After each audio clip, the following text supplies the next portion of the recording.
প্রাপ্তি আর অভিজ্ঞতায় কেটেছে 2025। শুরু হলো নতুন বছর 2026। নতুন নতুন কাজে চলতি বছরে নিজেদের মেলে ধরতে চান দেশের নির্মাতা অভিনয় শিল্পীরা। দর্শক, জানাবো 2026 নিয়ে তারকাদের প্রত্যাশা। 26-এর প্রত্যাশা আসলে আপনাদের যদি কথা বলি, আপনাদের সাথে প্রত্যাশা হচ্ছে আপনাদের কিভাবেই দেখতে চাই, আপনারা সবাই সুস্থ থাকবেন।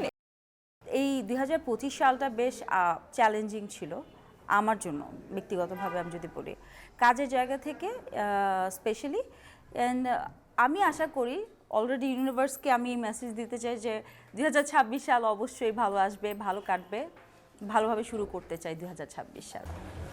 এই বছরটা কাজের মধ্যে দিয়েই গেছে। আগামী বছর আমি কাজের মধ্যে দিয়েই যেতে চাই। কাজটাকে আমি খুবই প্রায়োরিটি বেসিসে রাখি এবং কাজ ছাড়া জীবনে অন্য কিছুকে প্রায়োরিটি করার মতো আমার তেমন কোনো ইচ্ছাও এখন নেই। সো কাজের মধ্যেই থাকতে চাই, গল্পের মধ্যে থাকতে চাই, ভালো কাজের সাথে আরও যুক্ত হতে চাই। আমরা তো সাধারণ মানুষ, আমরা এতটা প্ল্যান পরিকল্পনা করে কিভাবে আগাবো? যতটুকু করতে পারি সেটা হচ্ছে গতকাল যে কাজটা করেছি সেটার যে ভুলগুলো ছিল সেগুলো শুধরে সামনের জন্য আগাতে পারি। সবকিছু মিলিয়ে কাজের গতি, আমার সিনেমা শুরু হওয়ার কথা ছিল নভেম্বর 1 তারিখ থেকে, সবকিছু মিলিয়ে একটু অন্যরকম গেছে।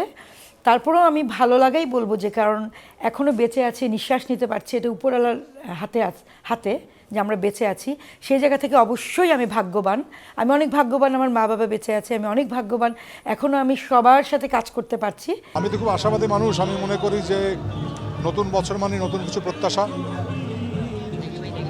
আর জীবন তো থেমে থাকে না, এগিয়ে যাচ্ছে। 2024 একরকম ছিল, 25 একরকম ছিল, 26 নিশ্চয়ই ভালো হবে।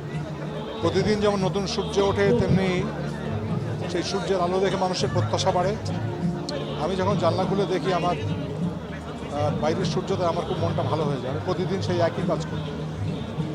সেরকমভাবেই আশা নিয়ে আমি তাকিয়ে থাকি, নিশ্চয়ই দেশের সংস্কৃতি বেগবান হবে। শুধু ফিল্ম নয়, আমাদের সঙ্গীত, আমাদের থিয়েটার, আমাদের সমস্ত কিছু এগিয়ে যাবে। আমাদের নিজস্ব ভাষা নির্মাণ হবে এবং যেভাবে দর্শকের আনুকূল্য পেয়েছি আমরা বরাবর পাবো, এটা আশা করি। আমার প্রত্যাশা 2026-এ এই বছরের শেষে এসে অসাধারণ কিছু কাজ আসবে, যেমন এই ছবিটি সহ এরকম আর অনেক ভালো ভালো কাজ আসবে। এতটুকু বিশ্বাস করে ওই যে আবারও ফিরতেছি ওইখানে, যে hope is the best of the things. আমাদের যদি একটু চর্চাগত জায়গায়, শিষ্টাচারগত জায়গায় যদি আমরা একটু পরিবর্তিত হই, আমরা নিজেরা যদি পরিবর্তিত না হই, বা নিজেরা যদি পরিবর্তিত বলতে in a very positive way যদি না হই, এবং আমরা যদি এই পজিটিভিটির প্র্যাকটিসে না আসি, তাহলে হয়তো বা আসে দিন খারাপও থাকবে, যায় দিন খারাপও থাকবে। যদি ভালো দিন চাই, তাহলে we must have to change our selves and our perceptions to all things, all professions, all kind of people